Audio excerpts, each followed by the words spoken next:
What you measure in life really matters because your actions fall in line with the things that you can measure. You don't need to look far to find examples of that. If you know anyone, or maybe you have put on like one of those sleep tracking devices or wrist, rings, all of a sudden they become the most annoying sleep person in the world. They're like, oh no, I can't go out. I can't have the drink. I can't do this thing because my sleep score. All of a sudden, all of your actions surround this one thing that you can now measure. Traditionally, what have we measured when it comes to our life and our worth as human beings? Money. It was the one thing. And so all of your actions go towards optimizing that one thing that you can measure. And unfortunately, while money is a part of living a good life, it is far from the only part. There are all of these other things out there.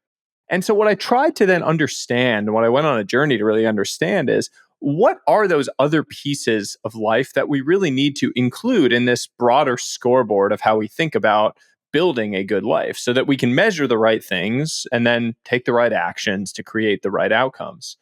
And I went and talked to thousands of people, ultimately over the course of 2 years. And what I found was that there were 4 themes that kept coming up. People old, young, across all walks of life: time, people, purpose, and health. Over and over and over again: time, people, purpose, and health. Money was an enabler to some of those. It was a tool, but it was very rarely the goal. It was very rarely the end in and of itself. And so those 4 themes were what came together for me in thinking about this idea of the 5 types of wealth, this broader, more comprehensive, better scoreboard for measuring your life. And so this new way, as I define it, is built around these 5 pillars. Time wealth is the first one. This is all about freedom to choose how you spend your time, who you spend it with, where you spend it, when you trade it for other things. It is about an awareness of time as your most precious asset. The second type is social wealth, all about your relationships, the people in your life, both the few close, deep relationships and then your broader connections to things beyond yourself.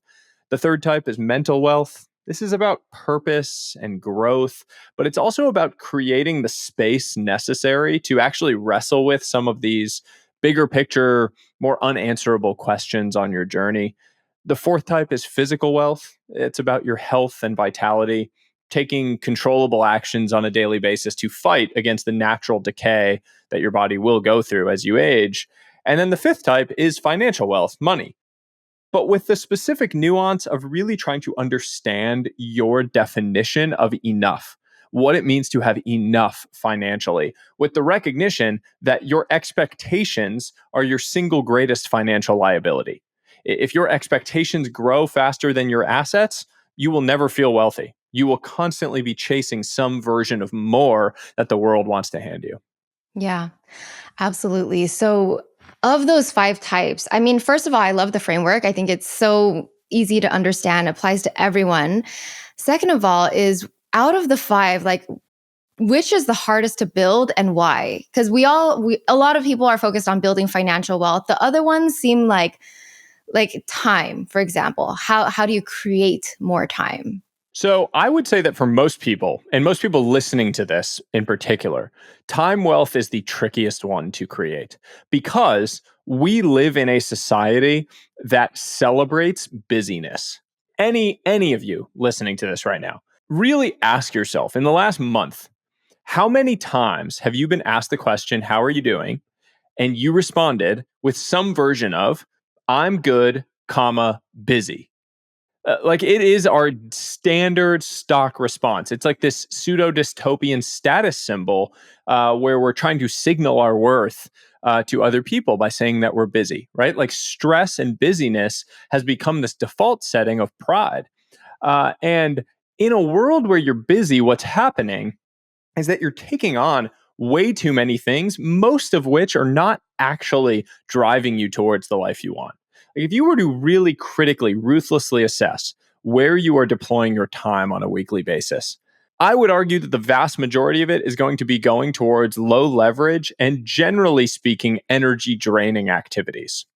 The highest performers that you come across, the people that are truly making enormous strides in whatever domain that they are in, they find a way to deploy their energy into energy creating tasks, things that are really lifting them up, pulling them, And they pick 2 to 3 things that really matter, and that's the only place where they focus.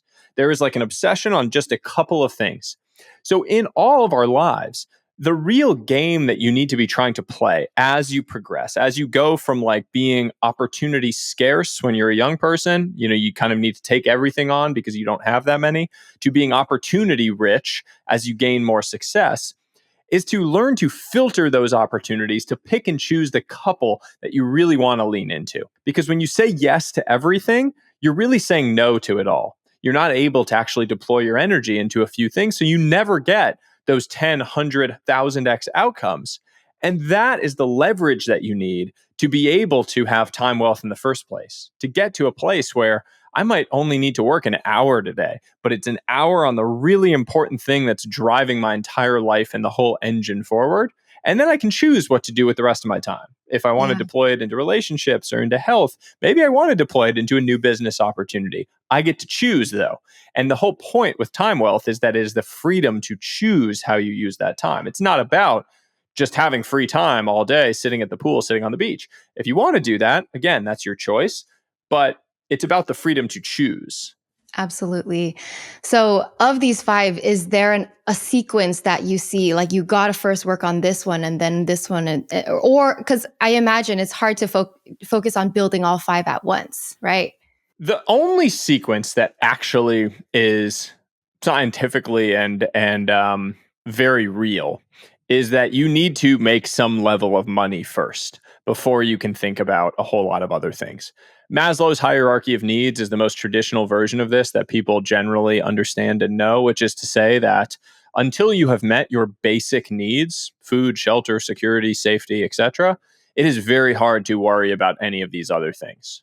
And for most people listening to this podcast, they are probably at least somewhere on the journey to getting through that early stage of that pyramid. If you are truly in a place of scarcity in those areas, you're probably not listening to podcasts right now. And I would say that focusing on those things, there is nothing in this book, nothing in any of the ideas I will ever share that tells you that money doesn't matter. Right? Like money is very important. Money directly buys happiness in those early years of your life. Being able to reduce fundamental burdens and stresses, afford those basic things, take care of basic pleasures, direct happiness gains. The problem starts to occur once you get through that. And you continue to think in that way that, oh, money is going to bring me all the joy and happiness in life. And it no longer does. The curve starts to flatten. These other areas of life are where you need to think about using money as a tool. So the only thing that I think is important from a sequencing standpoint is to say that the early years of your life and career are a great time to focus on getting that money compounding engine going. Because again, we know money invested early is much better than money invested late because it has more time to stack and compound into your future. If you get yourself going early, you have a good engine that can kind of build for your future and for the years ahead. Yeah, that makes sense. You got to take care of the baseline. And then I think what's important here is just the reminder that there's not just that one goal of like growing your finances, right? You get to a certain point where you have enough, and I want to go deeper in that with you. And then from there, you want to round out the rest of your life, right? Build the time freedom, deepen your relationships. I would say like half of these you can do while you're working on money though, like physical, mental, social. I think usually it's the money and the time that people struggle with the most. I think you're absolutely right. The point is, you don't need to have all of them be your main focus at all points in time. All of these things sort of exist on these dimmer switches. I talk about this in the book that traditional wisdom has always said that they exist on these on-off switches. So people think like, oh, I'm focusing on money, so too bad family and friends, too bad health, too bad mental health. You flip those switches off. The reason that's so dangerous is because for many of these areas of life, if you leave them switched off for too long, they become very difficult or even impossible to turn back on. I mean, ask anyone who didn't invest in their relationships or their health in their 20s, 30s, and 40s, how hard it is to refine those things in their 50s and 60s. Almost impossible. And so the antidote to that is this idea of these dimmer switches. You may have the dimmer switch turned way up on your finances and career, right? Like you're really leaning into that. You're focusing. You're in your 20s and 30s. You're really pushing on that front. But you don't need to turn these other areas of your life off. They can just be down low. with the recognition that low is infinitely better than off, because anything above zero compounds in your life. Anything above zero compounds. Doing a 15-minute walk is infinitely better than doing nothing. It stacks and compounds. Sending a text to the friend, 15-minute phone call with a friend, infinitely better than doing nothing because it stacks and compounds. But ambitious people don't typically think that way. Like ambitious people like you and I or anyone else out there listening to this, we constantly allow optimal to get in the way of beneficial. We say things like, oh, I don't have an hour to work out, so I'm just not going to work out today. Or I don't have 2 hours for deep work, so I'm just going to do emails instead. I don't have an hour to call my mom, so I'm not even going to text her. And the truth, again, anything above zero compounds. Just keep the dimmer switch down low because that's so much better than turning it off.